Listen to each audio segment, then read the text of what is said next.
Welcome to our Just Talk, Talk Just panel discussion, Just Intersections, Paving the Way of God. Sponsored by the Center for Social Justice and Reconciliation and the Katie Geneva Cannon Center for Womanist Leadership at Union Presbyterian Seminary. Our panelists are Dr. Traci West, Professor of Christian Ethics and African American Studies at Drew University Theological School. Dr. Branden Crowley, Lecturer of Ministry Studies at Harvard Divinity School and Senior Pastor of Myrtle Baptist Church in West Newton, Massachusetts. And Dr. Nicole Symmonds, Assistant Professor of Christian Ethics at Columbia Theological Seminary. Our host and moderator is the Reverend Dr. Melanie Jones Quarles, Director of the Katie Geneva Cannon Center for Womanist Leadership and Assistant Professor of Ethics, Theology, and Culture at Union Presbyterian Seminary. Reverend Jones, over to you. Welcome, everyone. Welcome to Just Talk, Talk Just. Again, this session is sponsored by the Katie Geneva Cannon Center for Womanist Leadership and the Center for Social Justice and Reconciliation. If you've journeyed with us the past 2 years, we have been having conversations monthly with scholars, experts, activists to discuss central issues in relations to faith and justice. Over the past 2 years, we've recognized that our primary entry point into these conversations is centered primarily the context of race and the lens of racial justice. And this year, our theme, Just Intersections, Paving the Way of God, seeks to approach and to think theologically about the way in which justice is an intersectional issue.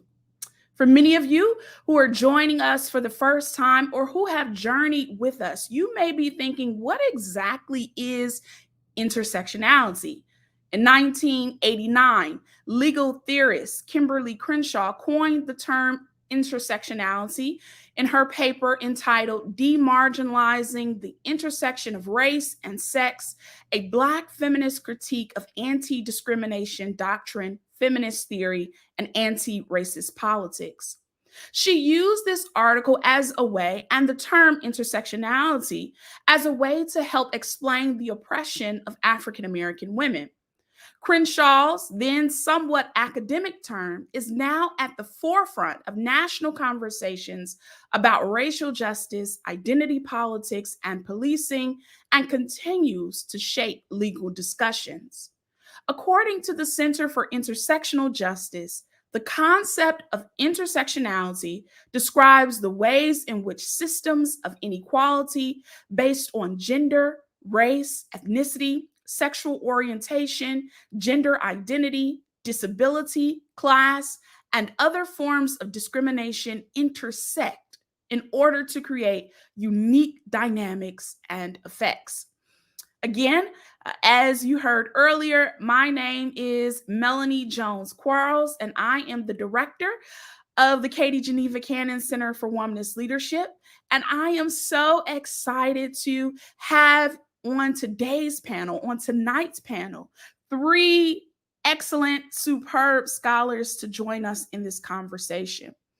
Welcome to Dr. Nicole Symmonds, who is the Assistant Professor of Christian Ethics at Columbia Theological Seminary. Dr. Symmonds is a Christian social ethicist who focuses on women, gender, and sexuality, particularly the lived embodied experience of Black women in North America. She explores Black women's experiences and performances of liberation, agency, and autonomy in visual, popular, and religious cultures. Her current research project, Trafficking in God, exploring racialization in faith-based commercial sex trade interventions, analyze the racialized history and practices of evangelical mission workers committed to abolishing commercial sex work in North America. Dr. Symmonds holds a PhD from Emory University's Graduate Division of Religion with a focus in ethics and society, a certificate from Emory's Women's Gender and Sexuality Studies program, a Master of Divinity with an emphasis in theology and ethics from the Candler School of Theology at Emory University, and a Bachelor of Science in Journalism from Florida A&M University. Welcome, Dr. Symmonds. Our second panelist, the Reverend Dr. Branden Thomas Crowley, is an African-American pastor, preacher, author, and scholar in religion, theology, and queer theories. Since 2009, Dr. Crowley has served as the senior pastor of the historic Myrtle Baptist Church in Newton, Massachusetts, one of America's oldest Black congregations, founded by formerly enslaved persons at the end of Reconstruction, and one of the nation's few open and historically affirming Black churches. In addition to his pastoral role, Dr. Crowley is a lecturer in ministry studies at Harvard University Divinity School in Cambridge, Massachusetts. He's taught courses at Boston University, the Episcopal Theological Seminary of the Southwest, the New York Theological Seminary, and the Meadville Lombard Theological Seminary in Chicago. He earned a PhD in Church and Society and a Master of Sacred Theology with a certificate in Social Justice from Boston University School of Theology, a Master of Divinity from Harvard University's Divinity School, and a Bachelor of Arts in Religion with a Moral Cosmopolitan Pastoral Leadership Certificate from Morehouse College in Atlanta, Georgia. Reverend Crowley's first manuscript is published with Oxford University Press, entitled Queering Black Churches, Dismantling Heteronormativity in African American Congregations. Welcome, Dr. Crowley. And last but certainly not least, we have joined with us the Reverend Dr. Traci West, who is professor of Christian ethics and African American studies at Drew University Theological School in Madison, New Jersey. Dr. West received her BA from Yale University, her MDiv from Pacific School of Religion, and her PhD from Union Theological Seminary in New York. She is the author of several notable texts, most recently Solidarity and Defiant Spirituality, Africana Lessons on Religion, Racism, and Ending Gender Violence. She has served on the editorial board of the Journal for the Society of Christian Ethics, the Journal of Feminist Studies in Religion, the Society of Christian Ethics Professional Conduct Committee, and the editorial board of T&T Clark Studies in Social Ethics, Ethnography, and Theology. Dr. West is an ordained elder in the New York Annual Conference of United Methodist Church, who previously served in campus and parish ministry in the Hartford, Connecticut area. Welcome, Dr. West. Already, you see, we have an esteemed panel with us, gathered with so many ways of joining this conversation. So this opening question is somewhat of a when and where I enter. How do you define intersectionality? Nicole? Thank you so much, Melanie, for the introduction and for inviting us here. So I define intersectionality much like you started us out, because I just believe in kind of first principles or foundations. So I really think about what Dr. Kimberly Crenshaw offered us in focusing on the interconnectedness of race, gender, and class issues.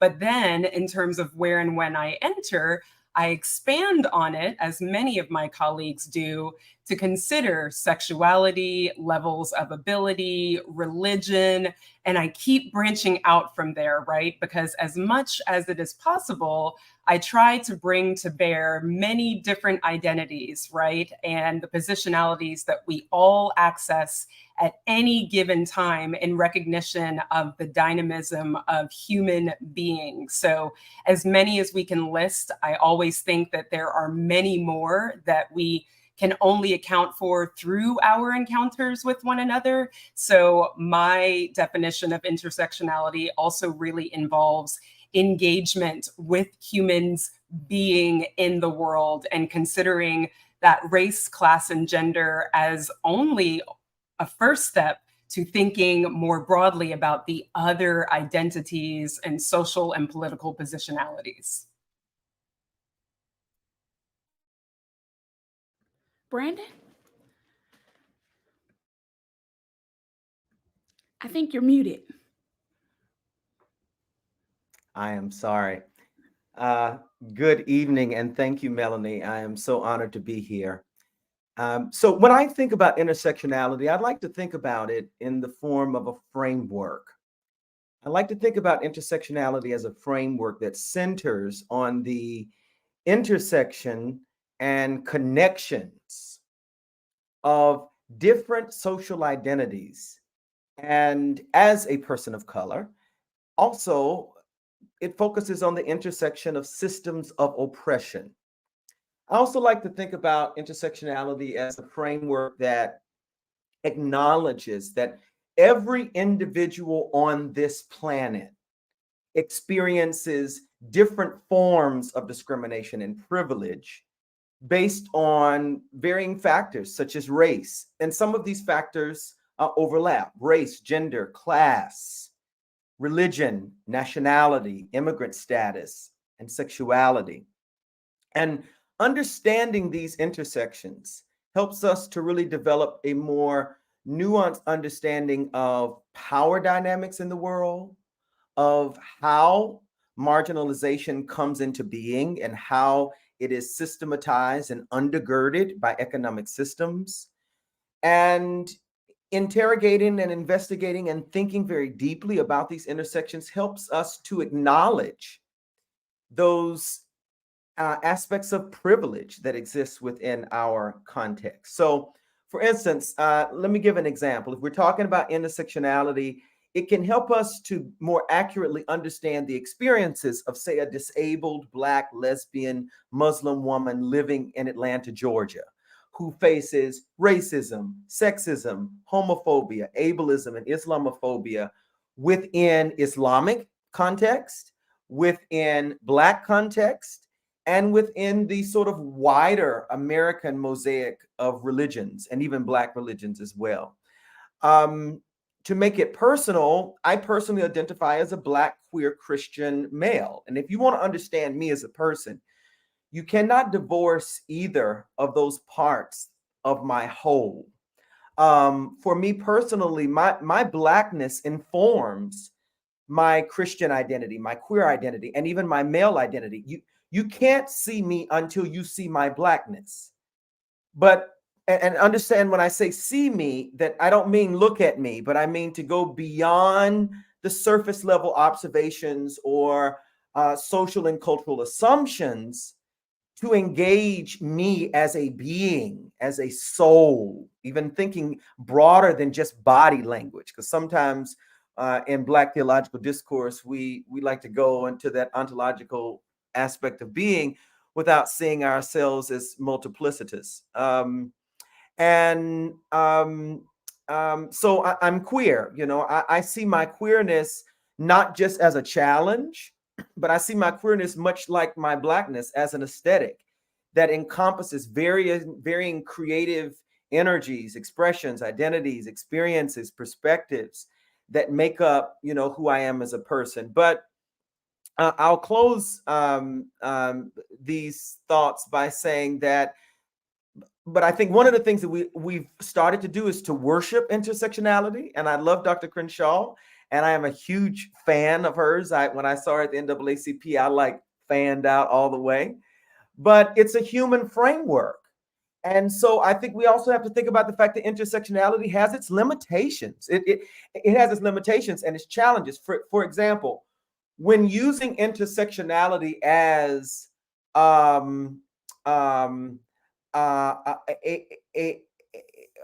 for understanding people, you can easily lean into essentializing and homogenizing the experiences of individuals within diverse groups. And I think about this just far as, and I know we'll talk about this a little later, but the phrase "the Black church." I think the Black church gives us the ability to eclipse the intersectional nature with which we really need to think about the histories and the theologies of Black churches, or what Yosef Surratt calls Afro Protestantisms.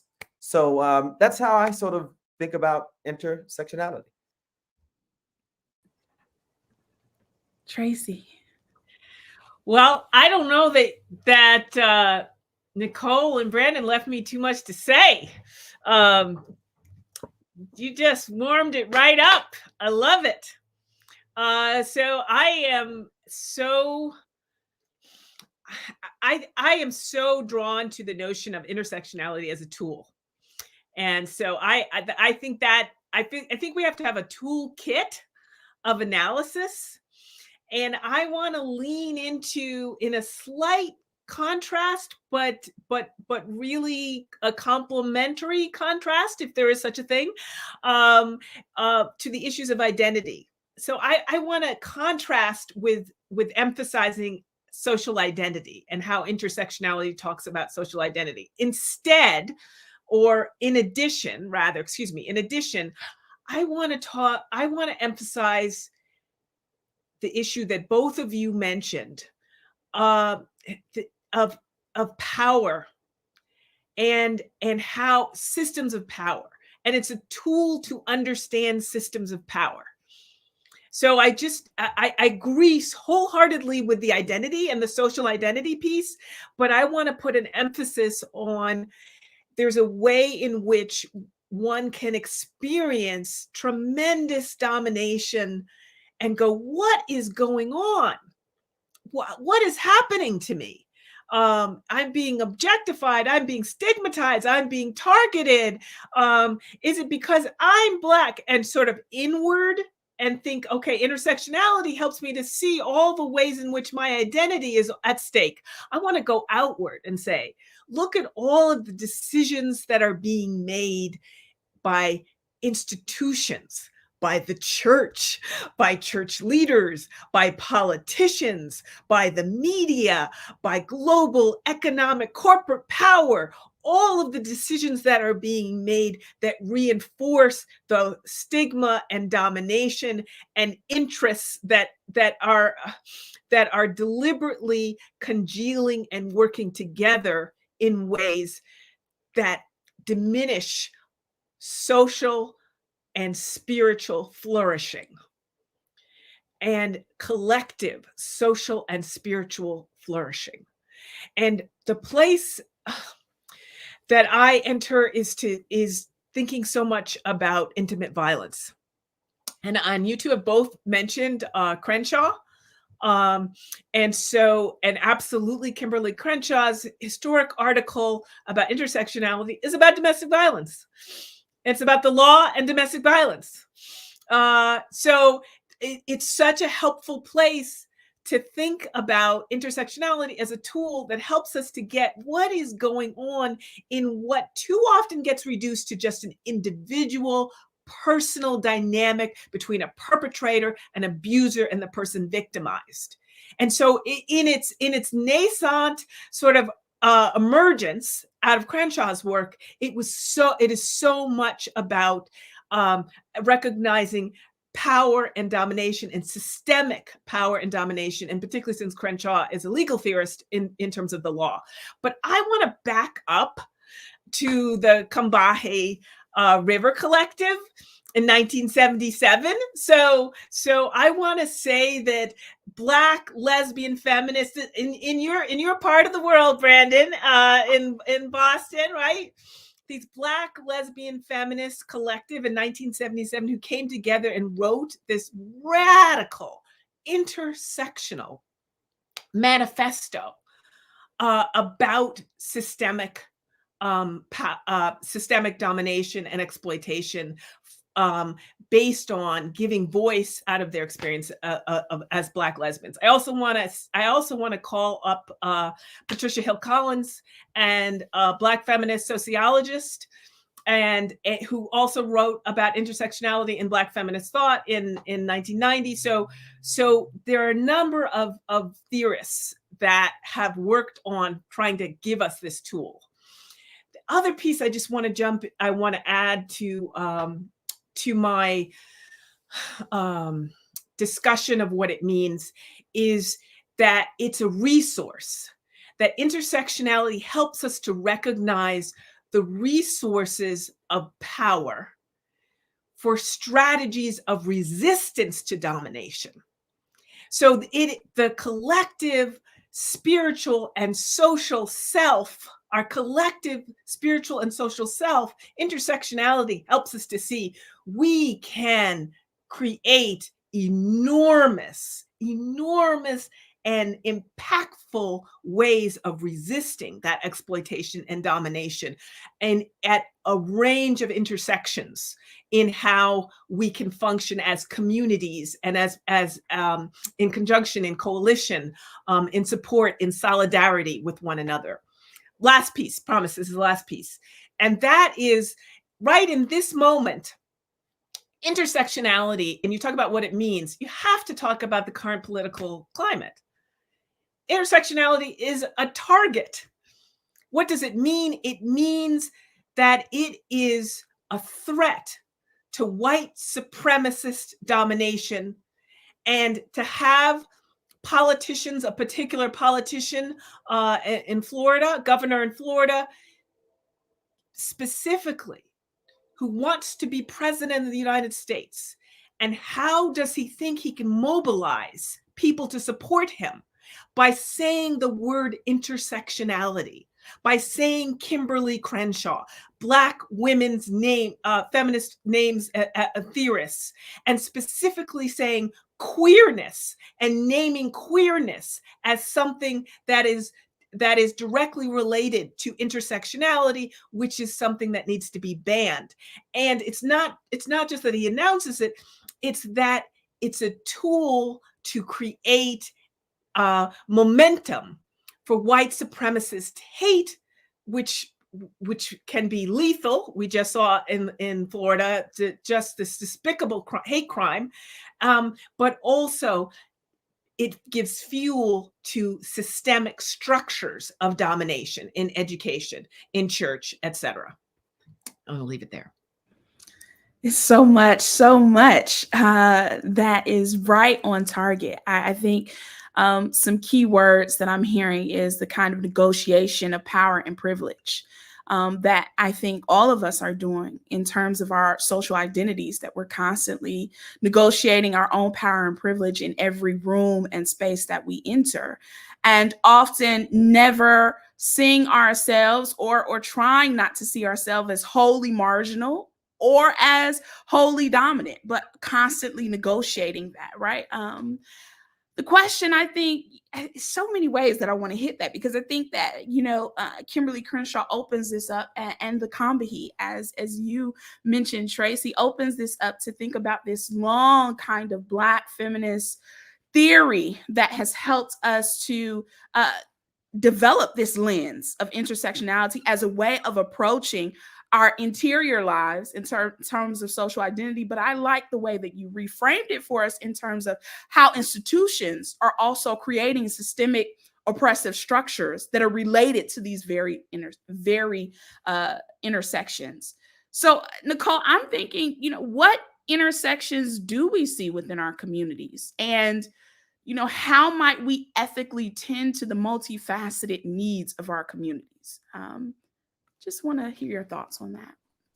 Sure. So I'm going to start with the second first, because I think it really ties to what Traci was talking about with intersectionality being a tool and a resource, right? So thinking about how we ethically tend to multifaceted communities, I think we do so by first attending to those identities, those systemic realities, and by asking, right? For me, when I think about like what I might teach, I'm thinking about telling people who is here, right? Because in order for us to get to understanding or get to this kind of brass tacks of intersectionality, when we talk about race, class, gender, sexuality, religion, ability, all of these things, we have to identify who is here and understanding what they need.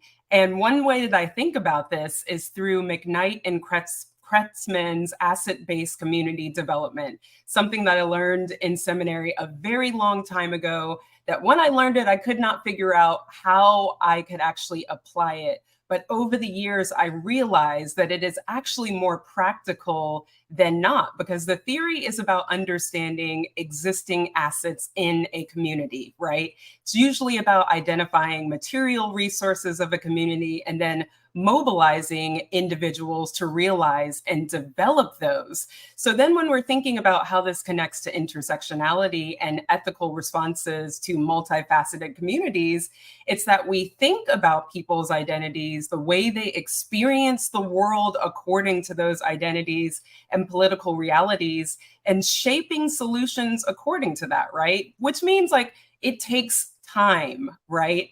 We exist in a society that actually, on one hand, it feels like the urgency of now, right? We don't have a lot of time to waste. Florida, people in Florida constrained to live there who cannot just go otherwise, or people in Texas or people in Georgia might feel like, well, I don't have a lot of time to waste, right? And this is where the ethical discussion of the moral agent and capacity to respond comes in.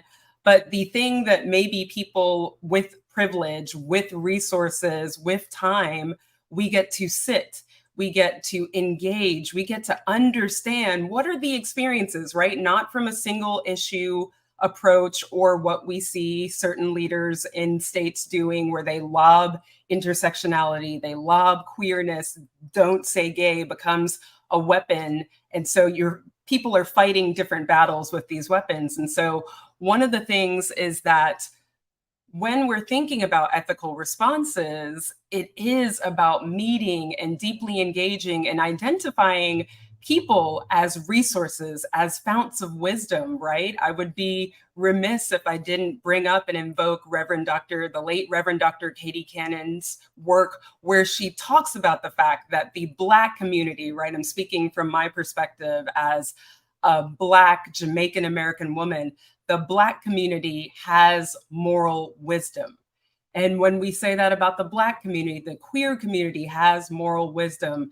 Our Latina, the list can go on, right? So it's about accessing and engaging the moral wisdom that exists. That's the asset of the community, right? It's not just the brick and mortar structures. It's the fact that there's moral wisdom on how we might move forward, or even thinking about Dr. Monique Moultrie's work on intergenerational conversations, right?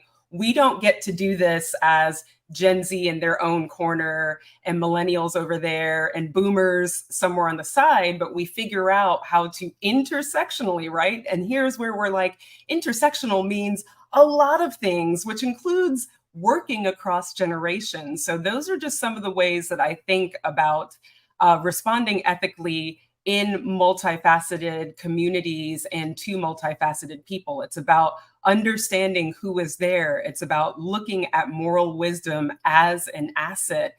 It's about just really availing ourselves, right? And not just having a kind of single issue approach, but being able to be in solidarity, right? It's very much like a Ruth and Naomi: where you go, I will go. Because I am here to take this journey with you so that we both may prosper. My sense is that social justice has become, and I'm drawing from you, Nicole, that this question of solidarity and working together and coalition building has often been framed as what binds us or joins us is social justice, our energies towards social change making. Why is it necessary, Traci, for us to think about justice through an intersectional lens?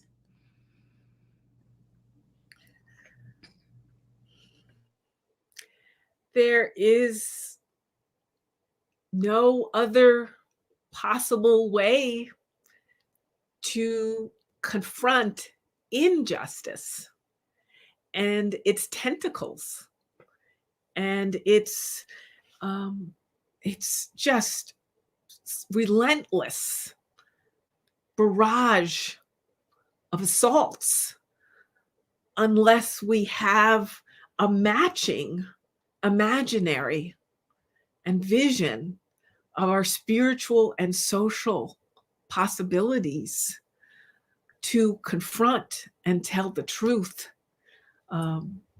So to create justice, we absolutely, and the piece, I was thinking about, I was listening to Nicole, and you tell me, Branden, what you think, because I love your critique of intersectionality, that competition is one of the difficult pieces of this conversation, is that there's a sense that one identity, one group is in competition with another. And when you talk about intersectionality, you have these discrete pieces that compete with each other. And there's no one who has faced more challenge than those of us who work on gender violence within Black communities, and who talk about Black male perpetrators of gender violence, of rape, of incest, of domestic violence, of clergy sexual abuse in Black churches, of hate violence against people who are LGBTQ, so that you're being divisive. So I think one of the challenges that I would throw out for all of us is, how do we address that problem of that rub of competition, as we're talking about communities coming together and being in solidarity?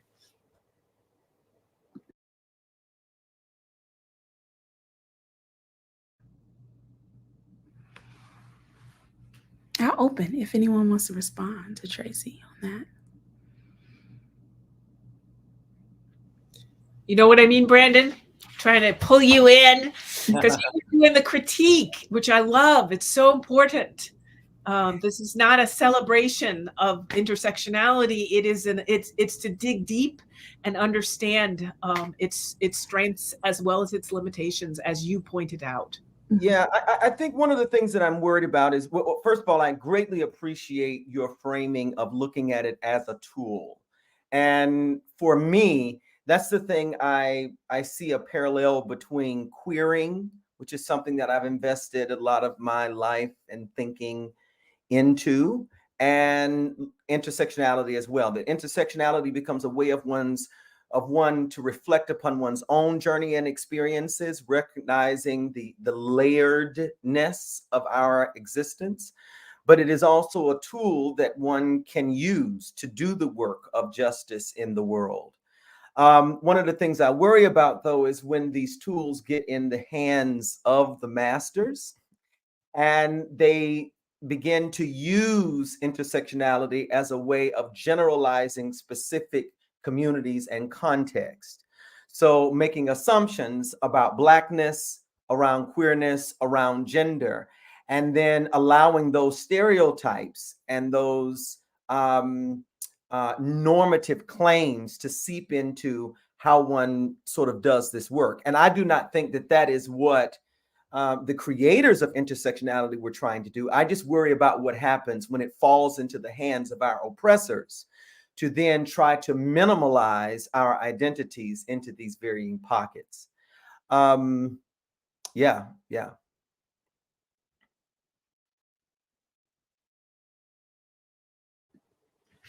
I just think part of the problem and challenge is our oppressors are within our communities.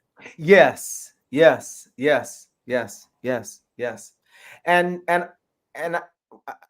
I think that carries over into how intersectionality can really be beneficial for Black churches within our own community, utilizing it as a tool in those instances.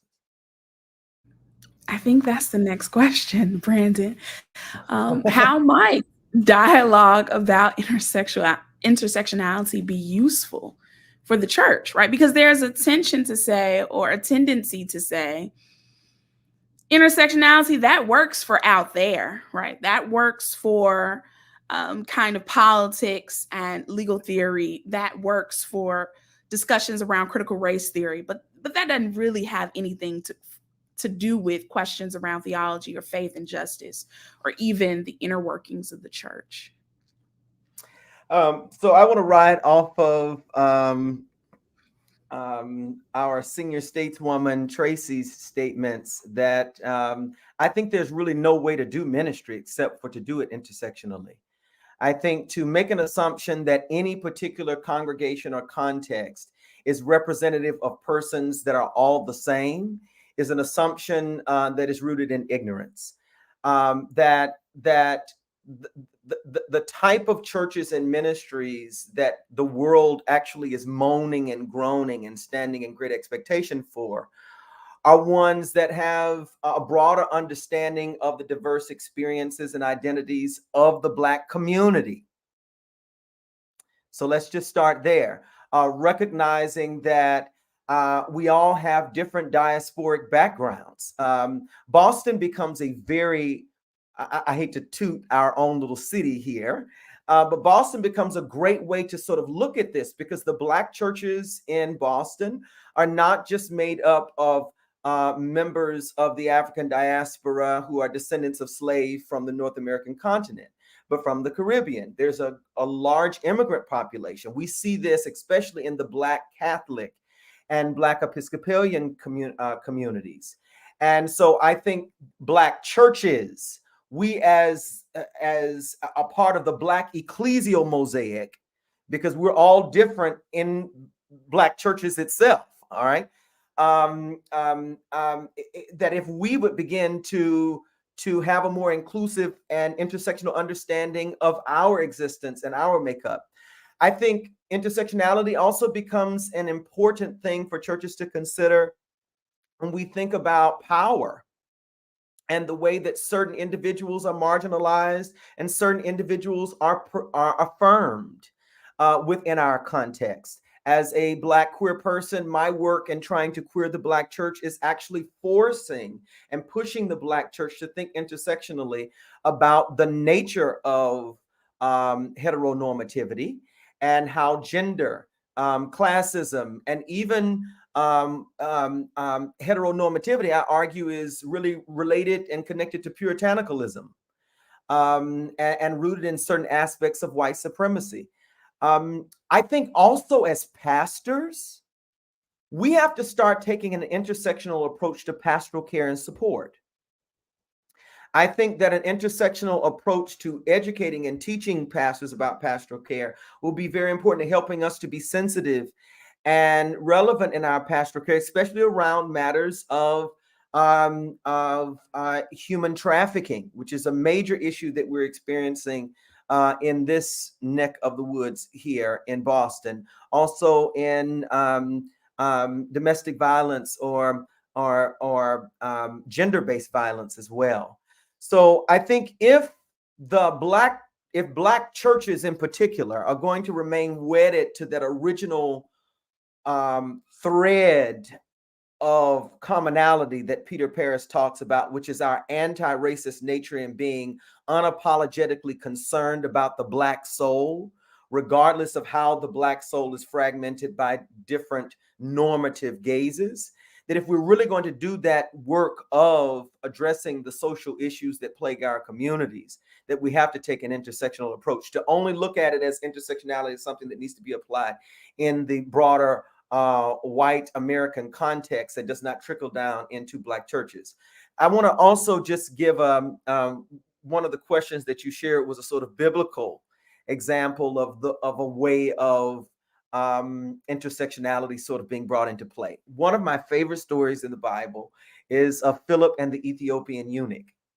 And the Ethiopian eunuch is a multi-layered person.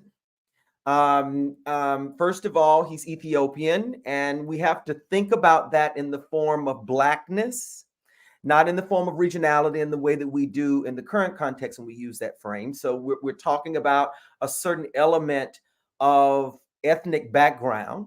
He's also assumed to possibly be a part of the diaspora in some way, and is reading these texts from another culture, and he's intersecting. Worlds are colliding in this moment. And then so when Philip comes, who's connected with the Jerusalem faction, which is another layer of sort of privilege in this instance, and he comes into contact with this person, he sees the person. And by this, I'm not talking about in the way that in the First Testament that they saw eunuchs and forbade them for being able to come into the temple because of these noticeable characteristics, but instead he sees this individual. By that, I mean he sees the person's humanity. And that intersectionality, he utilizes the awareness of these intersections as a tool in order to be in community with this person. And the first thing he does is the Spirit moves upon him. So we see here that perhaps using intersectionality as a tool for engagement is a work of the Spirit. And when he gets to the chariot, he waits to be invited into the chariot by the eunuch.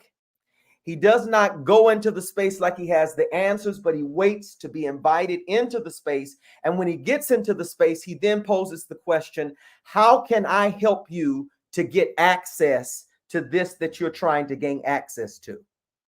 And in response, he says to him, oh, well, there's a pool of water there. What is to prevent me from being baptized? And we see Philip engaging in that way. I think also Jesus is constantly dealing with intersections of identity.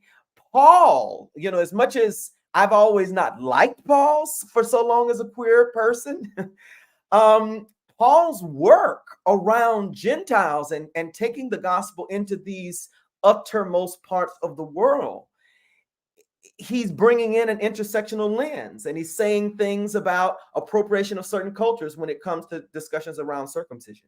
So yeah, I'll stop there. Wow, that was insightful. I think I want to keep that going. Are there other places or spaces that we might address intersectionality from a biblical perspective? I'm teaching on this week, but obviously I think Hagar, in terms of the womanist tradition, has done a great job of kind of unpacking for us the ways of Hagar as an Egyptian teenage slave girl who is under this kind of slave-holding mistress and complicit Abraham who's there and navigating these realities of being on the one end, running away in the Genesis 16 narrative, but also being casted away in the Genesis 21 narrative and trying to find ways to survive regardless, right? Despite the unfavorable conditions, and ultimately trying to think about this in terms of what is possible, not only for herself, but most formatively for her seed. And I think that is some powerful intersections there as well. Other thoughts? This is just a preliminary thought, but lately I've seen a lot of conversation happening around the narrative of David and Bathsheba, particularly people's misread of what's happening there, right? I saw recently a post that said that, David might have mastered Goliath, but he did not master like his desires in terms of like letting, I have to remember it, I'm paraphrasing, but I just have seen so many interpretations of that story that do not focus on what Bathsheba experienced, which was intimate violence. She was literally minding her own business, bathing, and the inability, right? And this is where womanist interpretation comes in as very important, because being able to focus on the account from Bathsheba's perspective as a woman who was assaulted versus having the focus be a patriarchal, right? Everybody loves to talk about David and what David conquered. But if we're thinking intersectionally about it, then we have to focus on Bathsheba and what, like I said, I'm thinking out loud here, but in thinking about how we can address intersectionality from a biblical perspective, it's also in thinking about whose stories are consistently marginalized in the retelling, right? where is the bias showing up in the way that we preach and the way that we teach certain scriptures. And so for me, I think womanist interpretation really aids in helping to cut through that. I think a lot about the work of my colleague, Dr. Angela Parker, who's at the McAfee School of Theology, and she's thinking a lot about womanist biblical interpretation. Also, my colleague, Dr. Mitzi Smith. And so womanist interpretation really helps me aid in looking at some of these scriptures that are usually told in incorrect and biased ways. And I just want to, oh, go ahead. I'm sorry.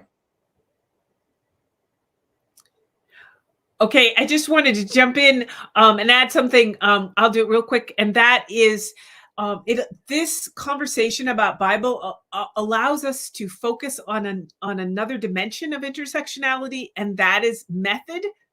That intersectionality is not only what, but the how, and relationality, dialogue, this dynamic, helping us to see relations as not static, but dynamic and dialogical, which leads me to one of my favorite pieces of scripture that is totally teaching us intersectionality. So I want to go the other way. Not intersectionality teaches us about the that you know we use intersectionality to kind of understand the Bible, but the Bible helps us understand intersectionality, particularly the dynamic dimension, dialogical dimension.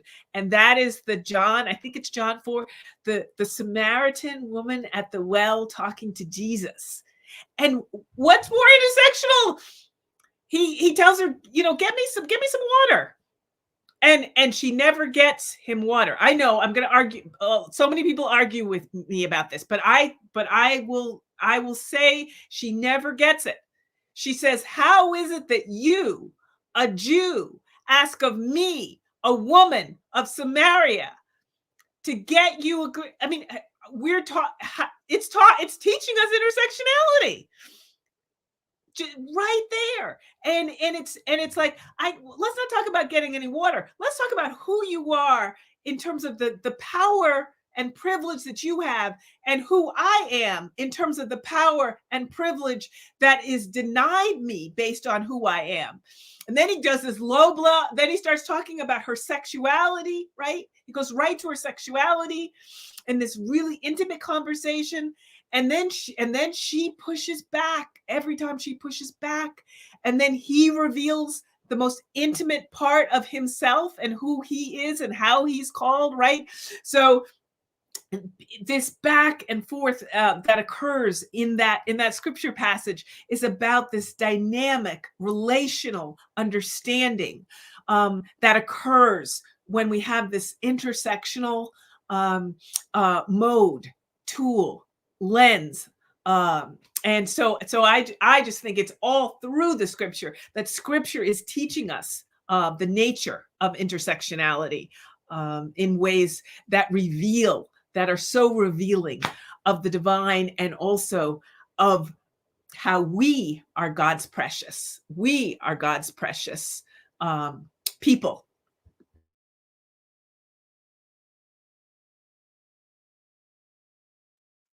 I wanted to just jump in and say with that, I think another thing that I think about with the Bible too is that if we step away from reading it as the unadulterated word of God without error, and we step back and we look at it as this sort of artifact or this narrative of some sort of divine odyssey, we're able to see the worlds of intersection within the text and the worlds of interpretation around it, and the element of power that exists, which is biblical literalism, and this whole institution of how we handle this book of I'm saved. This can be I am still saved. I got my Bible right here next to me.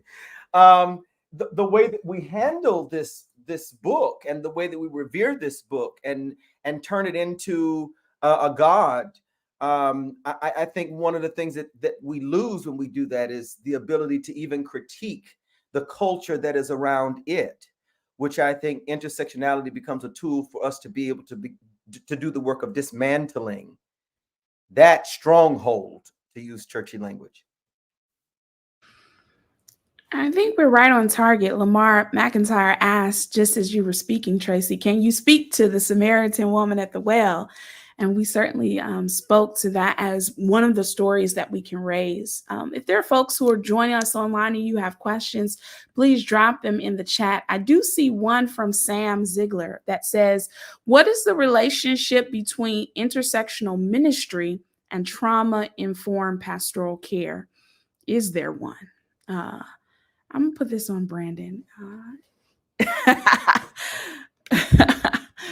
I want to do this as a partnership and a team response with Traci, if I could. I want to say that they are one and the same, and that the way that trauma-informed pastoral care has to be done intersectionally, that there is no way for those to be separated. I'm going to pass it over to Traci. And afterwards, I'm going to pass it along to Nicole, so that particularly because of the work that you do on human trafficking. So if you would just pick up on this as well. I think just to be a little bit contrary here, and I'm going to say there's a difference. That intersectional ministry, in my view, can really focus on advocacy, and advocacy in terms of confronting some of, again, systemic institutional abuses of power, and that sometimes, and that trauma-informed pastoral care really focuses on the person, the individual experiencing the trauma, informed. That trauma is absolutely informed and increased and increased by a range of systemic power, often church included, theology included, pastor included, but the courts and the police and all sorts of systemic factors can increase and enhance the trauma that an individual is having. But that pastoral care needs to just stay in this kind of listening and response mode to what the needs are of that individual. So can you see that as adding to what Branden said, and not sort of like contrasting in a competitive mode? So pick it up, please, Nicole. Add to. Yeah, thank you. Thank you for offering that space and kind of encouraging me to make that connection in regard to my own work with human trafficking ministries, because I think what I realized, like one of the points, like the constructive move of my dissertation, which will soon be a book, God willing, and the creek don't rise in a couple of years, is really thinking about how to move these faith-based, these evangelical faith-based ministries to a more intersectional approach, and for them to be trauma-informed. Because having done the qualitative research with these ministries, I recognize that one, it's not trauma-informed care. It is care that is informed by the good intentions of evangelical Christianity that needs a project, right? This is one of the kind of arguments that I make in the dissertation, that white evangelicals in particular need a project to kind of sustain and increase their virtue. So here are these lowly women we seize upon. We have an ideal subject, which is the pure white woman, but here enters the Black woman who we're trying to save for very particular reasons, without ever encountering her in a holistic way to understand, right, the complexity of not just thinking about what, everything is, everything is exploitation all the way down, right? There's no distinction between the woman who is doing voluntary sex labor versus those who are coerced. We save all. We do not encounter the complexities of what it means to be engaged in sexual labor, in addition to what it means to be a trafficked person. And so one of the things that always felt vitally missing to me, aside from the fact that these organizations are usually predominantly white in their constitution, is that they lack an intersectional approach.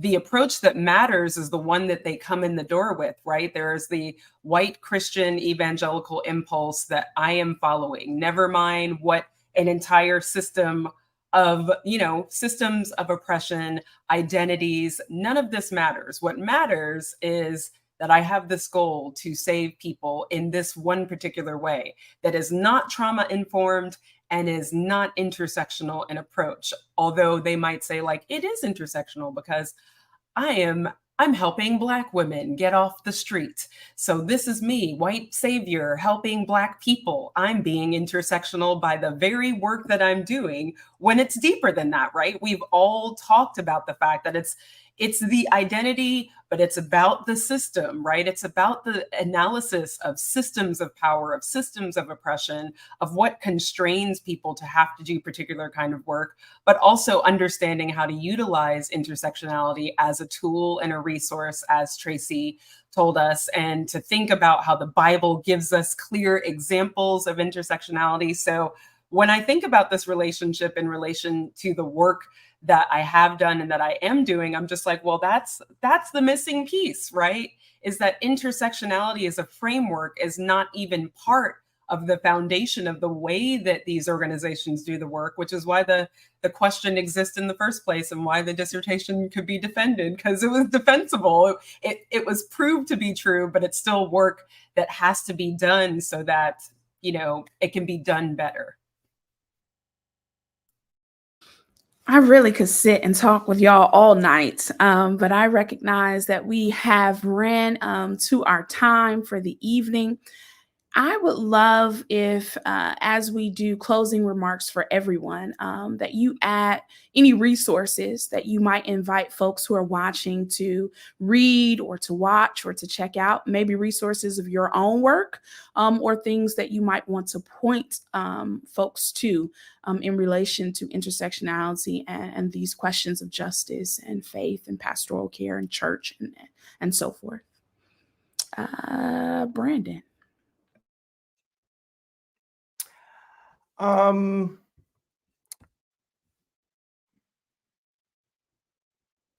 Well, I think I'll take a shameless plug here and say I have a book coming out called Queering Black Churches, which talks about this from the perspective of LGBTQIAP+ experiences within Black religious contexts.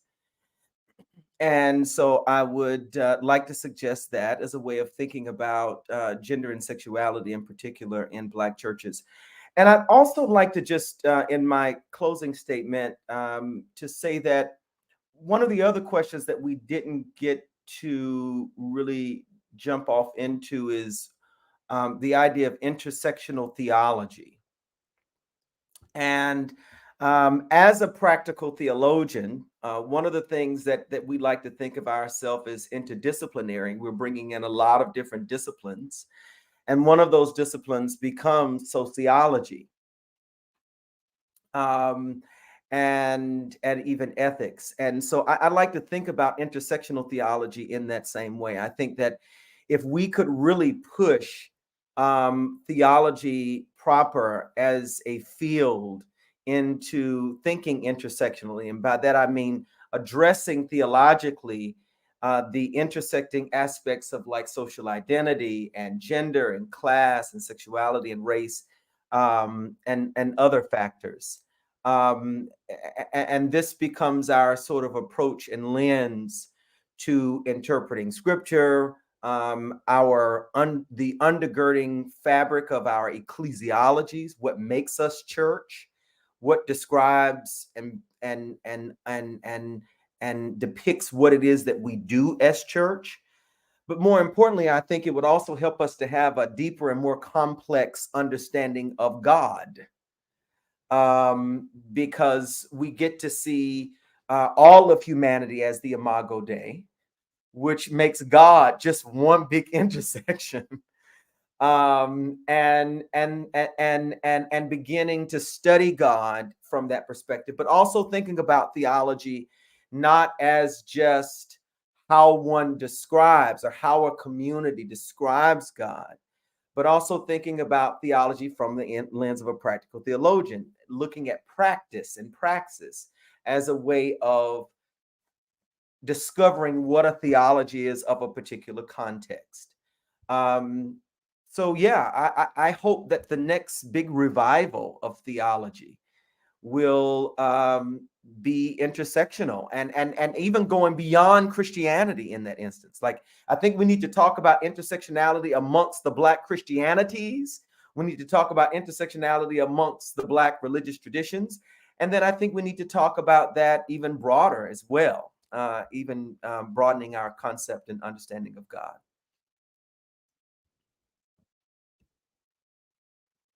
And just want to say thank you for the opportunity to be able to be on the panel with Nicole and Traci and Melanie. Thank you. Thank you. Thank you. Nicole? So I'll pick up where Branden left off or put down, which is like one of the things that I was thinking about in terms of intersectional theology is that it is my belief that God is not a God who is ever disinterested in intersectionality and intersectional thinking. And forgive me, sometimes I get confused. I was like, is it disinterested or uninterested? But God is here God is the God of intersectionality. Where we lost the plot is God's people who decided that we didn't need to attend to all of the varied ways in which God created us, right? And so to kind of plug my own work, one of the things that I've been thinking about over the last year or so, I have an article in the Journal of Moral Theology. It's a roundtable with a number of other Black feminist and womanist scholars entitled Black Feminism, Womanism, and Intersectionality Discourse, a theo-ethical roundtable. So it's with Drs. Jennifer Leith, Nantando Hadibi, myself, and Anna Kasafi Perkins. So it's a really great roundtable where we all are thinking about what intersectionality means to theology. And as a Black Catholic moral theologian, right, I'm trying to step into part of that heritage, right? Branden talked to us about Black churches. And on this StreamYard, we have a Methodist, a Baptist, and a Black Catholic, which is indicative of the Black ecclesial mosaic, right? And we're all coming from these different perspectives. So really, I guess my closing thought is for us to remember that like intersectionality is very much built into our faith tradition, literally built into our theology through the Trinity, if you want to go there, right? Thinking about these three in one, the Father, Mother, Son, Daughter, Holy Spirit, right? I'm trying to be inclusive here. And even thinking about the symbol of the cross as a symbol of intersection. So we have many ways that we can think theologically about intersectionality. And so that's what I want to offer. And I'm just also really thankful for this time of conversation that has been really enriching. So thank you, Melanie, for the invitation, and Branden and Traci for the great conversation. Thank you. Thank you. Traci? So just a brief word. I'll start with echoing the thanks, the deep gratitude to you, Melanie, for organizing this and getting us engaged in this very important conversation. Politically, it's a very important conversation, as well as in terms of our own thinking, expanding our own thinking. And Branden and Nicole, it has been a delight to learn from you and with you this evening in this conversation. And I think I want to pick up on, just repeat something that Nicole said. And that is to just conclude by just homage to my friend and mentor and colleague, Katie Geneva Cannon, and her emphasis on moral wisdom and the moral wisdom that exists within Black communities, the moral wisdom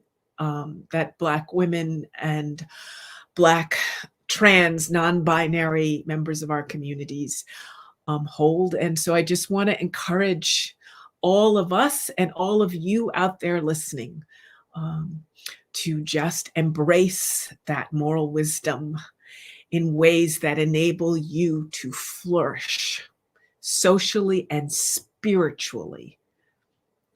Embrace it. Wow. What a way to begin this year-long conversation on just intersections, paving the way of God. I am extraordinarily grateful. I can't think of a better word, but super grateful for the opportunity to talk with you, Traci, Nicole, and Branden. I'm so thankful for all the folks who have helped to put this together. Folks like Sam Ziegler and Aaron Mills and Dr. Rodney Sattler and Mike Frontiero, and so many who ensure that we are able to have these conversations each month. For those of you who are continuing the conversations, this recording will be available, I think at least by tomorrow.